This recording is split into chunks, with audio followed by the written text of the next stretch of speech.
আমাদের সাজিবুল ভাইয়ের হাতের রান্না, সাজিবুল ভাইয়ের বইয়ের হাতের রান্না এখন ট্রান্সফার হয়ে সাজিবুল ভাইয়ের হাতে আসছে। এখন সেই রান্না আমরা খাচ্ছি, আমরা ফিল পাচ্ছি যে সাজিবুল ভাইয়ের বইয়ের হাতের রান্না। ওখানে একটু গোছা দিবেন, কেমন সুস্বাদু। ওয়াও, তবে সেক্সি হট রান্না, সেক্সি হট হইছে।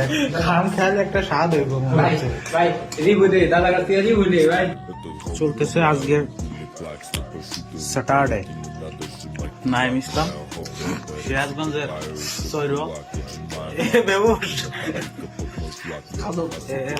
কিশোরগঞ্জের খাদক নড়াইলের পাবনার পাগল, সিরাজগঞ্জের জৈর এর জ্বর সারে না। ঠিক আছে, আর আমি তো আমি অনলি ওয়ান ব্লুটুথ বয়, ব্ল্যাক বয়। ওকে খারাপ শো কি ভাই, খাও না কেন তোমার? একটা শর্ট দিতে চাচ্ছি,